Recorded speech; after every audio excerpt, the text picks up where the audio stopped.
It can be overwhelming to look at, but inside this expansive library of tangible pop culture and history, Quincy man David Race is right in his element. If I have to pick one, this would be one of my favorites. Race has always been a collector, starting out with stamps when he was a kid. My parents didn't have a problem until I started tearing them off before they opened the mail. But when he and his wife's collections began to overwhelm their home, he knew something had to be done to share it with the community. He and his wife created the American Collectibles Museum, housing it at the Quincy Business and Technology Center.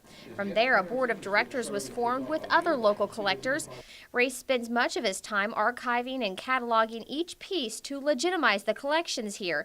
He sees collections like this as a cultural archive. Beanie Babies, for example, people collected those with an eye to treating them as an investment rather than as toys for their children.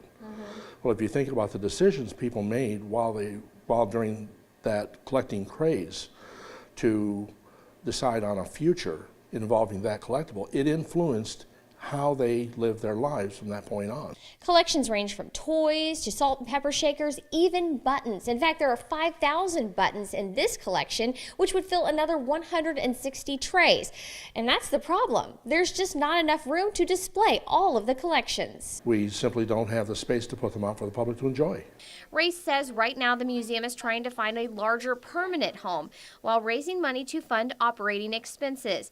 It's his hope that this museum will help keep local collections together for future generations to enjoy. Give people a place to have their collections live on after they're gone. Melissa Shriver, KHQA News, Quincy.